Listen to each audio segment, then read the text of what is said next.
सभी दोस्तों को प्रणाम। ओम नमः शिवाय। स्वागत है आपका फिर से एक नई वीडियो के अंदर। और आज की इस वीडियो के अंदर हम बात करेंगे कि स्पिरिचुअल डिप्रेशन, ये नई चीज आपने सुनी होगी कि स्पिरिचुअल डिप्रेशन ये क्या होता है, कहीं आप भी इसके अंदर फंसे हुए तो नहीं है, और अगर आप इसके अंदर फंसे हुए तो इससे निकलने का क्या इलाज है, मतलब कैसे आप निकल सकते हैं, सोल्यूशन क्या है इस बात का, तो इस बारे में हम चर्चा करेंगे। सबसे पहले तो ये स्पिरिचुअल डिप्रेशन मतलब होता क्या है। तो अभी हाल ही के अंदर मुझे अपने 2-3 सब्सक्राइबर से मिलने का मौका मिला, जो आप लोग वीडियो देखते हैं, तो उनसे मुझे लाइव मिलने का मौका मिला कि क्या मतलब बात कर रहे हैं, क्या सोच रहे हैं। तो उनसे मिलकर मैंने यही देखा कि ज्ञान की तो देखो लोगों के पास कमी नहीं है। ज्ञान तो ये जो इन्फॉर्मेशन एज चल रही है ना, इतना जो सूचनाओं का दौर है, इतनी सारी इन्फॉर्मेशन आपके पास अवेलेबल है कि आप गूगल पर कुछ भी टाइप करके निकाल सकते हैं। तो ज्ञान तो भरा पड़ा है, सब लोग जानते हैं कि भाई मैं दृष्टा हूँ, साक्षी भाव में रहना है, मैं चैतन्य हूँ। तो ये बातें तो इतनी नॉर्मल हो गई है कि अब हर कोई इनको जान ही रहा है कि मैं चैतन्य हूँ और साक्षी भाव में रहना है। वो अनुभव हो ना हो वो एक अलग बात है, लेकिन इतना जानते तो सभी है। तो ज्ञान की कमी नहीं थी, लेकिन उन सब्सक्राइबर से मिलकर आप लोगों से मुझे जो बात लगी, वो समस्या उनके साथ ये थी कि स्पिरिचुअल डिप्रेशन की वो लोग एक अवसाद टाइप की कंडीशन के अंदर चले गए हैं। ये सभी के साथ होता है जब नए नए स्पिरिचुअलिटी के अंदर आते हैं। तो क्या है कि दुनियादारी और दुनिया की जो बातें हो रही हैं उनके अंदर हमारा मन नहीं लग रहा, दुनियादारी के काम करने में हमारा मन नहीं लग रहा, हमारा जो एनर्जी है वो अब अंदर की तरफ जाने लग गई ना।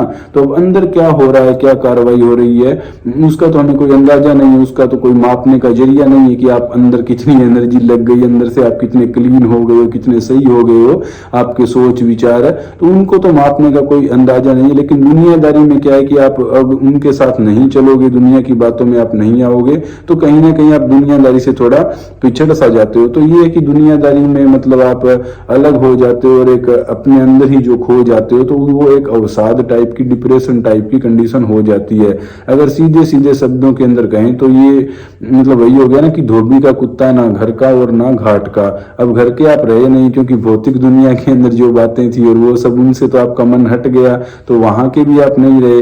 और दूसरी तरफ जो पहुंचना है, जो आत्म ज्ञान और जो एक परम जो रियलाइजेशन है, मतलब अल्टीमेट, तो वहां तक भी आप नहीं पहुंचे। तो आप क्या है कि बीच की उस कंडीशन के अंदर हो, जो चिंतन मनन ध्यान साधना आत्म ज्ञान, तो उन सब से होकर आप वहां जाओगे। जब आप पहुंच गए तब तो ठीक है, लेकिन जब तक नहीं पहुंचोगे तब तक तो वही हो गया ना, धोबी का कुत्ता ना घर का ना घाट का। ये मैंने एक पहले भी वीडियो बनाई थी जिसमें मैंने बताया था कि इनलाइटेंड आदमी और जो स्पिरिचुअल लोग हैं उनमें बहुत फर्क होता है। स्पिरिचुअल लोग वो जो जर्नी तय कर रहे हैं, तो उनके अंदर भी बिलीफ सिस्टम और वो सारी चीजें हैं जैसे एक नॉर्मल आदमी के अंदर होती है, बस वो एक अलग फील्ड के अंदर आ गए हैं और वो एक सही रास्ते पर खैर आगे तो बढ़ ही रहे हैं। लेकिन जो इनलाइटेंड हो जाता है वो बिल्कुल एक अलग बात हो जाती है, वो फिर स्पिरिचुअल भी नहीं रहता ना आदमी जब वो इनलाइटेंड हो गया।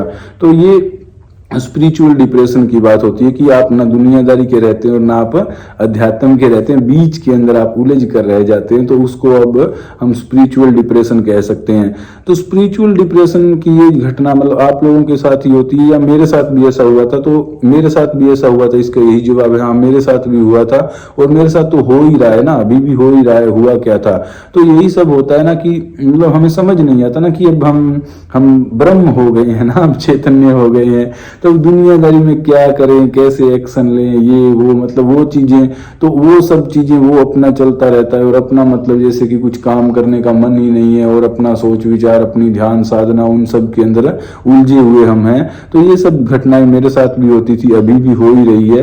पर इसके बावजूद क्या है कि मेरे अंदर कोई डिप्रेशन टाइप की फीलिंग नहीं है जैसा मैंने दूसरे लोगों में देखा। वो बिल्कुल ही ऐसे शांत हो जाते हैं कि अब मैं हूं कि पता नहीं मैं नहीं हूं। अब जैसे वो होता है ना कि कोई एक गाल पर थप्पड़ मारे तो दूसरा गाल आगे कर दिया, उस कंडीशन के अंदर पहुंच जाते हैं। तो वो इस तरह से डिप्रेशन टाइप की फीलिंग वो तो मुझे नहीं हुई, लेकिन ये सारी बातें तो हो रही है। तो इसमें फर्क यही है ना कि हर चीज के अंदर देखने के नजरिए का फर्क होता है। चीजें तो वही होती है लेकिन उनको देखने का हमारा नजरिया क्या है। अब जैसे इस दुनिया में तो भाई कोई भी आया, अब जैसे कृष्ण भगवान थे तो उनके माता पिता, उनको ही उसके मामा ने वो कर दिया, जेल में भी रखा था, मार भी दिया और पता नहीं उनके साथ क्या क्या घटनाएं हुई। तो कृष्ण भगवान के साथ ये हुआ, वो राधा से उनका वो था प्रेम संबंध था लेकिन शादी नहीं हो पाई। तो भगवान के साथ भी देखिए क्या हुआ। और जो भगवान राम थे तो राम के साथ क्या हुआ कि उनको वनवास मिल गया, जंगल में जाना पड़ गया।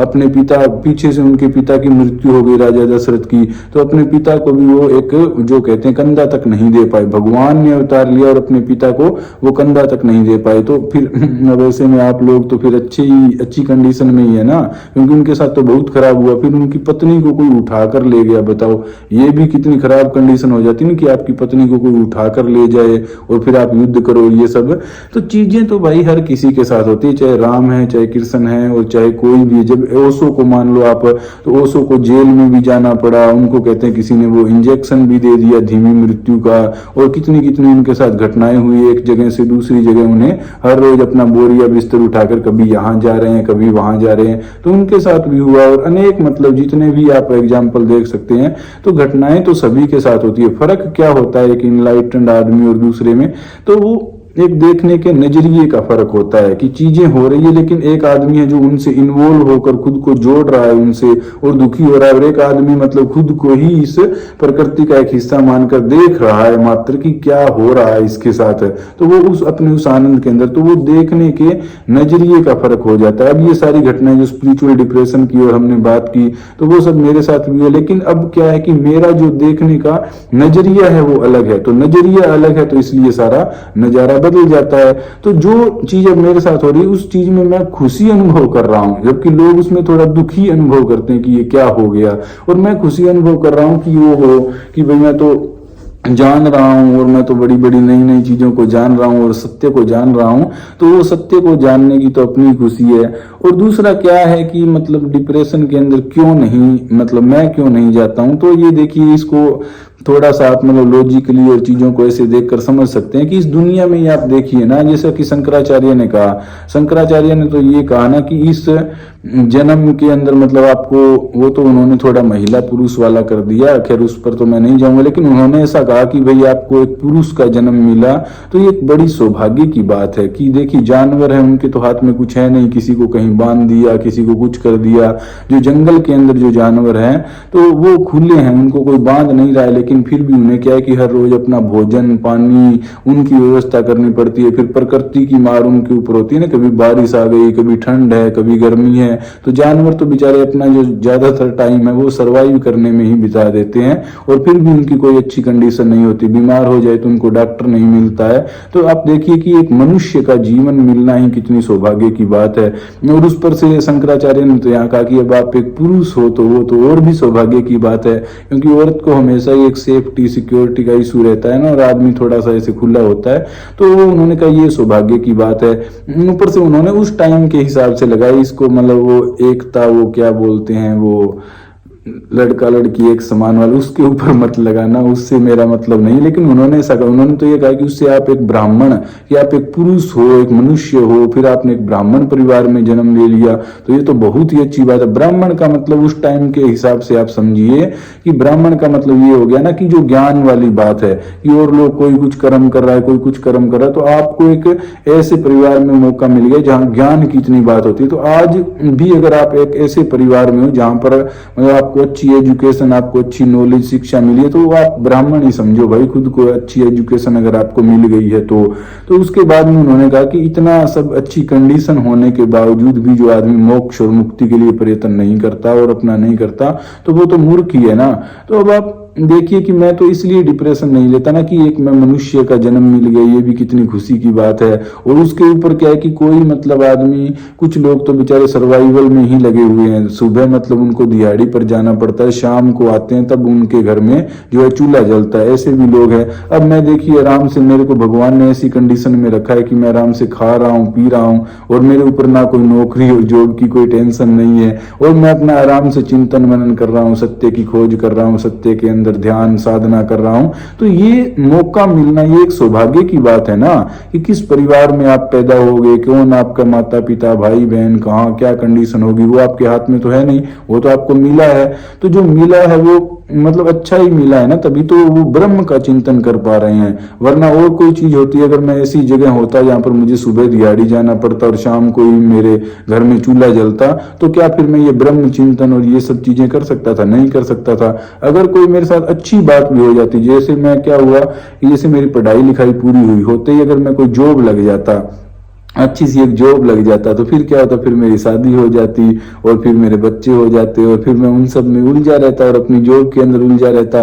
तो ठीक है, अच्छा होता, तब भी मैं उलझा रहता ना। लेकिन अब यहाँ पर क्या है कि मैं बिल्कुल एक मतलब मुक्ति का जो अनुभव है वो कर रहा हूँ ना, क्योंकि इतना टाइम मिल पा रहा है आदमी को। अगर मैं उसमें उलझ जाता तो फिर टाइम ही नहीं मिलता। तो हर चीज को एक सोचने का, एक देखने का नजरिया होता है कि पॉजिटिव है कि नेगेटिव है। तो मेरे लिए तो यही पॉजिटिव है कि जो एक परम, एक आत्मा का जो कहते हैं कि परम लक्ष्य है परमात्मा की प्राप्ति या अपना मुक्ति का जो अभियान एक आत्मा छेड़ती है, तो आप अपने एक परम लक्ष्य की तरफ बढ़ रहे हो। ये क्या है, कितने ही जन्मों में आपने नौकरियां की होगी, हर जन्म में आपने शादी भी की होगी, हर जन्म में आपके बच्चे भी हुए होंगे, ये बातें तो होती ही रहती है भाई। लेकिन बीच में आपको ऐसा मौका मिल गया कि इस सब जंजाल से बाहर जाने का आपको कुछ रास्ता दिखाई दे रहा है, कुछ मिल गया ऐसा मुक्त होने का, तो वो कितनी अच्छी बात है ना। हर किसी को ये कंडीशन नहीं मिलती कि अपने घर में बैठकर और आराम से ब्रह्म चिंतन करो। हर किसी के पास इतनी सुविधा नहीं है भाई। आप दुनिया में देख लो, लोग इतना उलझे पड़े हैं और ऊपर से समाज ने ऐसी ऐसी चीजें बना रखी है कि पहले तो बच्चे को कुछ पता ही नहीं होता और उसको मतलब कहकर कि हाँ हाँ नौकरी लग जाओ, कामयाब हो जाओ, ये हो जाओ। अगर उसने कुछ कर लिया तो फिर उसकी शादी, वो समाज के अंदर फिक्स है कि अब इसकी शादी कर दो, अब इसके बच्चे हो जाएंगे और फिर बच्चों की टेंशन और ये वो। तो टाइम है ही नहीं ना भाई। समाज ने ऐसा स्ट्रक्चर बना रखा है कि टाइम है ही नहीं। और लेकिन ऐसे में भी अगर आपको ऐसा मौका मिल रहा है कि आप ब्रह्म के बारे में चिंतन कर पा रहे हैं, आत्मा के बारे में, मैं कौन हूं, ये वो, अगर आप इस लेवल पर पहुंच गए तो आप ये समझे ना कि कितनी दुनिया से तो आप वैसे ही ऊपर है ना। जो डेली सर्वाइव कर रहे हैं उनसे आप ऊपर हैं, जो उलझे हुए हैं, जो बंधन के अंदर हैं, जो मतलब तमाम तरह की उसके अंदर है, तो उनसे तो आप अच्छे ही है। तो इसलिए इसमें डिप्रेशन जैसी तो कोई बात ही नहीं है। ये एक दौर है, इसको एक ऐसे एक्सेप्ट करना होता है कि ये जो चिंतन मनन, जो कॉन्टेम्पलेशन है, वो तो चलेगा। वो आपकी साधना का, वो आपकी यात्रा का, आपकी जर्नी का एक पड़ाव है कि इसके अंदर आप मेंटली काफी चिंतन मनन करते हो कि मैं क्या कर रहा हूँ, कौन हूँ, क्या सही है करना, क्या गलत है, कैसा मेरा लाइफस्टाइल होना चाहिए, कैसी जीवन शैली, ये सब चीजें। मतलब एक तो नॉर्मल होता है, एक थोड़ा सा जो अवेकनिंग हो जाती है, उसके बाद में मतलब हमें चीजों को कैसे आगे चलाना है, तो उसके बारे में चिंतन मनन और मतलब अंदर की जो एक यात्रा है उसका भी यही पार्ट है। तो ये सब उसके अंदर होना ही, उसके अंदर चलना ही है। तो उसको एक्सेप्ट करो, उसको एक्सेप्ट करो कि ये आध्यात्मिक स्पिरिचुअल यात्रा का एक पड़ाव है और इसके अंदर ये चिंतन मनन और ये सारी बातें चलती रहती है। तो उसमें कोई निराश होने की, कुछ दुखी होने की बात तो है नहीं। तो उसको अपना अच्छे से करो और अपने आप को सौभाग्यशाली समझो कि भाई आपको इतना मौका मिला है। हर किसी को इतना मौका नहीं मिल पाता। अब मेरे घर में भैंसें बंधी हुई, उनको इतना मौका नहीं है कि वो ब्रह्म के बारे में सोच सके। जो आसपास लोग हैं कुछ मजदूरी कर रहे हैं, उनके पास इतना मौका नहीं है कि वो ब्रह्म के बारे में चिंतन मनन कर सके। और जो लोग हैं उनको मतलब इस तरह की एजुकेशन नहीं मिली है, उनको मतलब ठीक है अब वो मजदूरी भी नहीं कर रहे हैं, उनके पास रुपया पैसा भी है, लेकिन उनको ऐसी एजुकेशन नहीं मिली है, उनकी ऐसी शिक्षा नहीं है कि वो ब्रह्म के बारे में चिंतन कर सके। तो ब्रह्म के बारे में जो चिंतन करने वाला मनुष्य है वो एक श्रेष्ठ अवस्था के अंदर ही होता है। आपको इस चीज को पॉजिटिवली ही लेना है और धीरे धीरे ये जो सफर है वो कट जाएगा। मैं तो आपके साथ हूं ही, तो आपके इस सफर के अंदर। तो फिर मिलते हैं अगली वीडियो में। ओम नमः शिवाय।